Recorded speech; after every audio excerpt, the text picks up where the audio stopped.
तो जनाबे वाला हमारा जो टॉपिक है that is about auxiliary verbs. Auxiliary verbs, what is auxiliary, the main question comes है। तो बेटा पहली बात तो ये ज़हन में रखें कि ऑक्सिलरी का मतलब होता है हेल्पिंग, ठीक है। तो हेल्पिंग वर्ब्स, तो हमने ये बात पढ़ी थी कि हेल्पिंग वर्ब्स तो बहुत ज़्यादा होते हैं, is, am, are, was, were, has, है, विल, शैल, ठीक है। जितने भी हेल्पिंग वर्ब्स हैं वो सारे ऑक्सिलरी वर्ब्स ही तो हैं। लेकिन इसके साथ एक बड़ा मज़ेदार ट्विस्ट है जिसको अंडरस्टैंड करना पड़ेगा, वो ये वाले कि ऑक्सिलरी वर्ब्स के साथ कुछ वर्ब्स और भी होते हैं जिन्हें हम मॉडल्स का नाम देते हैं या मॉडल वर्ब्स का नाम देते हैं, मॉडल्स या मॉडल वर्ब्स का। अभी मॉडल्स क्या हैं, मॉडल वर्ब्स क्या हैं, इसके बारे में हमें अंडरस्टैंड करना पड़ेगा और बेसिक अंडरस्टैंडिंग डेवलप करनी पड़ेगी कि आखिर ये मॉडल्स या मॉडल वर्ब्स हैं क्या। तो बच्चों ये जरा बात को अंडरस्टैंड कीजिएगा। ऑक्सिलरी में तो आपकी बात क्लियर है कि जितने भी हेल्पिंग वर्ब्स हैं they are also called auxiliary verbs, लेकिन कुछ वर्ब्स ऐसे हैं जो कि मॉडल वर्ब्स हैं। अब ये मॉडल्स को मॉडल क्यों कहा जाता है, इसके लिए मैं आपको छोटी सी मिसाल दूंगा। देखिए आपका को पाकिस्तान की पॉलिटिकल जो सिचुएशन है, ये पॉलिटिकल जो सिस्टम है उसके बारे में तो पता ही होगा, ठीक है।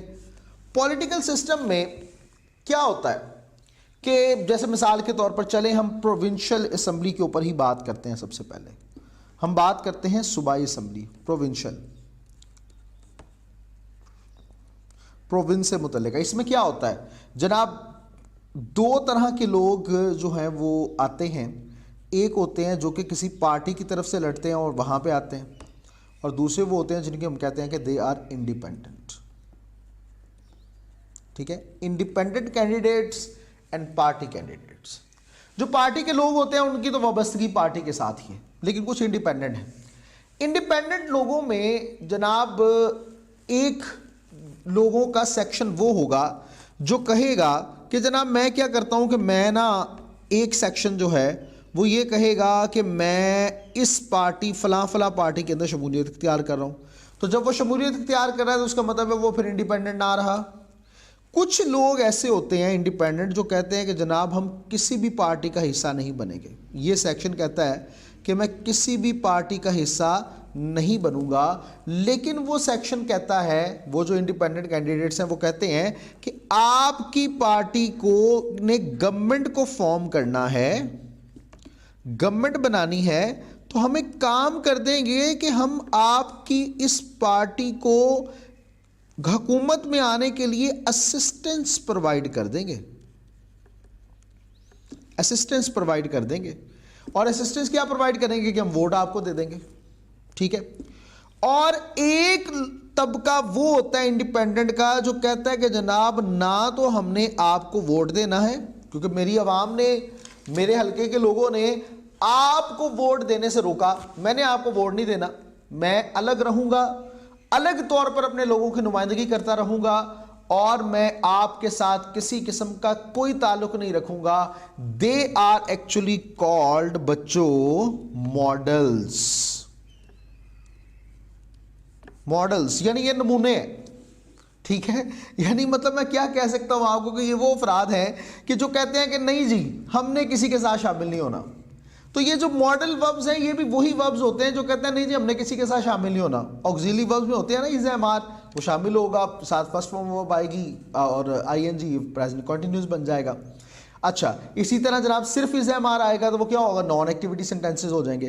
तो ये जो मॉडल्स होते हैं ना ये कहते हैं नहीं जी हमारी अपनी एक अलग हैसियत है, हमारा एक अलग मुकाम है, हमारा एक अलग नाम है, वी आर इंडिपेंडेंट, हम आप लोगों से किसी किस्म का कोई ताल्लुक नहीं रख रहे, हम आज़ाद आए थे, आज़ाद ही रहेंगे, आज़ाद ही यहाँ से जाएंगे और हम रहेंगे लेकिन अलग रहेंगे, आपसे दूर दूर रहेंगे और अपने हल्के के लोगों की खिदमत करते रहेंगे।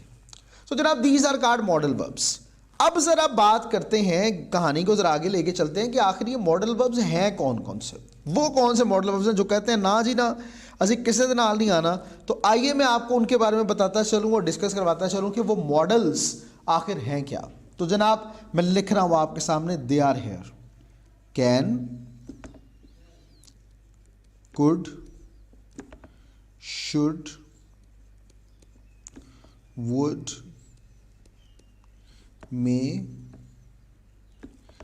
Might, must, ought to, dare, need, would rather, had better. They are called models बच्चों, models. सिर्फ मैं अभी आपको ना अब सिर्फ बता रहा हूं कि आप ये चीजों को समझ लें, साथ अंडरस्टैंड कर लें। तो ये जो मॉडल्स होते हैं ना, ये जरा बात समझ लीजिएगा, अंडरस्टैंड कीजिएगा कि ये जो मॉडल्स होते हैं, मॉडल्स, इनके बाद पहली तो बात याद रखें, जहां पे ये वर्ड्स आपको नजर आ जाए इनके बाद आपने हमेशा हमेशा याद रखना है कि आपने इनके बाद लगाना है फर्स्ट फॉर्म ऑफ वर्ब, हमेशा। और इनकी एक अलग पहचान है, अलग मुकाम है, ये सारे सेपरेट रहते हैं और किसी और हेल्पिंग वर्ब को अपने पास फुदकने भी नहीं देते। जैसे आई कैन, तो इसकी कैन की एक अपनी अलग पहचान है, जहां पर इसका इस्तेमाल होगा ये अपनी एक अलग पहचान के साथ अपना इस्तेमाल कर रहा होगा, ठीक है। जब कैन आया तो उसके बाद हमेशा फर्स्ट फॉर्म ऑफ वर्ब। लेकिन एक और बात याद रखें, अगर इन ऑक्सिलरी वर्ब्स में आपको, ये जरा ध्यान से समझिएगा, इनके बाद अगर आपको बी लगा हुआ नजर आ जाए, बी लगा हुआ नजर आ जाए, तो उसके बाद हमेशा थर्ड फॉर्म ऑफ वर्ब आप लगाएंगे। ये बात याद रहेगी। अच्छा, अब मैं आपको थोड़ा थोड़ा बताता चलूँ इनका मतलब क्या है, फिर मैं आगे एक्सप्लेन करते हुए आपको इन चीज़ों के ऊपर लेके चलूँगा। तो पहले तो आप बच्चों ये समझ लो कि कैन का मतलब क्या होता है। कैन का मतलब होता है एक एबिलिटी, कर सकता है, कर सकती है, कर सकते हैं। और कुड जो है ये ज़्यादा फॉर्मल है कैन का, और एक पास्ट में एक एबिलिटी को शो करने के लिए भी इस्तेमाल किया जाता है। आई कुड गो देयर, मैं वहाँ जा सकता था। अच्छा, इसी तरह कैन कहते हैं कि I can you help me, तो अगर मैं कहूँ कुड यू हेल्प मी, तो ये ज़्यादा एम्फेसिस देगा इन प्लेस ऑफ कैन, ये भी याद रखिएगा। तो शुड का मतलब होता है मेरी भाइयों और बहनों, मेरे भाइयों और बहनों। शुड का मतलब होता है जी चाहिए, एक ऑब्लिगेशन है। वुड गागी गे के सेक्शन में यूज होता है। और ये क्या होता है कि पास्ट फ्यूचर जो एक प्रेडिक्शन है, ये पास्ट फ्यूचर के ऊपर कोई बात होती है तो उसके ऊपर वो कहता है, उसने मुझे कहा कि मैं वहां जाऊंगा, उसने मुझे तो कहा था कि मैं वहां जाऊंगा, तो यहां पे फिर विल नहीं लगाएंगे, आप वुड लगाएंगे। He told me that he would go there, आप यहां पे विल नहीं अब लगा सकते क्योंकि पास्ट है, ठीक है। तो इसी तरह वुड आगे और यूज आएगा, मैं एक्सप्लेन करूंगा, अभी मैं सिर्फ आपको ऐसे बता रहा हूं कि आप सिर्फ एक बेसिक अंडरस्टैंडिंग डेवलप कर लें। This is the main thing that I want from you people.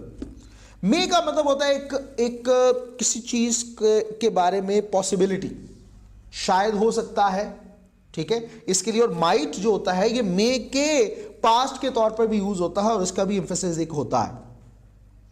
Must का मतलब होता है जरूर चाहिए, ये जरा जरूर करने वाला ऑब्लिगेशन होता है।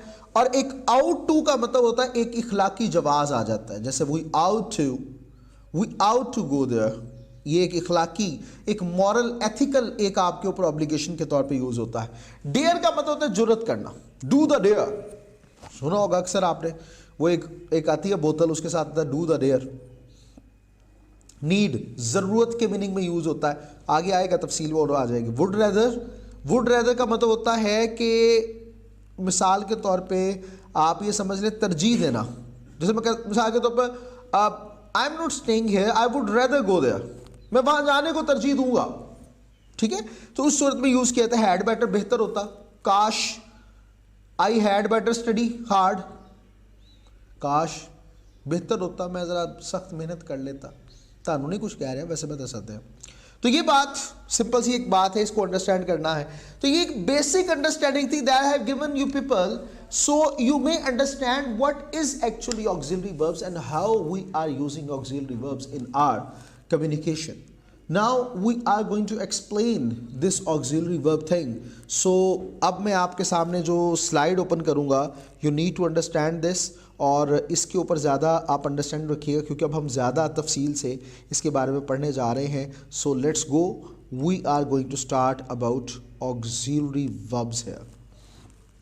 जो मैंने अभी आपको पीछे बताया दैट वाज अ थिंग, लेकिन उसके बाद जो आगे इसको मज़ीद तफसील से बताऊंगा तो ये भी समझ लीजिएगा. देखिए जो मैंने आपको बातें बताई उनको ज़रा यहाँ पे एक ही पेज के ऊपर मैंने सम अप किया है. ज़रा इसको आप अगर समझेंगे तो समझ आ जाएगा. ऑक्सिलरी वर्ब्स ये वो वर्ब्स होते हैं जिनको यूज़ किया जाता है टेंसेस, वॉइसेस यानी एक्टिव पैसिव, मूड्स, आपका मूड क्या है, ठीक है, तो इसी तरह दूसरे वर्ब्स को फॉर्म करने के लिए. ठीक है, be, have, do, be, have and do ये ऑक्सिलरी वर्ब्स कहलाते हैं. सर ये बी, हैव एंड डू क्या है? सर रुको जरा, सब्र करो, बता रहा हूँ, ये आपके सामने ला रहा हूँ. तो देखिए, तो टू बी ये क्या है? इसका मतलब होता है is am are, was were, being, been. Is am are, was were, being, been, ये सारे हेल्पिंग वर्ब्स हैं, ऑक्सिलरी वर्ब्स हैं. टू हैव इसका मतलब होता है has, have, had, having, will have, shall have, ये सारे के सारे इसमें. और टू डू की जब ऊपर बात आते हैं तो इसका मतलब होता है do, does, did, will do, shall do, इसके सब की बात है. ठीक है, तो ये एक बेसिक अंडरस्टैंडिंग है. लेकिन अब जो मेन हमारी गेम है, जैसे वो आपके सामने is attending a seminar, I was going to tell you. अब यहाँ पे अगर बात करें तो इज़ एक ऑक्सिलरी वर्ब है, वॉज यहाँ पे ऑक्सिलरी वर्ब है. This is actually the thing. अब हम बात करते हैं मेन हमारी जो गेम है, it's about model auxiliary verbs, या जिन्हें मॉडल वर्ब्स का नाम दिया जाता है. और वो मैंने अभी आपको बताया वो कौन कौन से हैं, वो आपके सामने वही हैं कि वो वर्ब्स होते हैं जो कि यूज़ किए जाते हैं मॉडल क्वालिटी एक सब्जेक्ट की शो करने के लिए एक सेंटेंस में. यानी एबिलिटी को, परमिशन को, रिक्वेस्ट को, सजेशन को, ऑब्लिगेशन को, स्ट्रॉन्ग बिलीफ को, एडवाइस को, ऑर्डर को और इस किस्म की दूसरी चीज़ों को. ठीक है, अब वो कौन कौन से होते हैं जो मैंने पीछे बता भी दिए, can, could, should, would, may, might, must, ought, to, dare, need, would, rather and had better.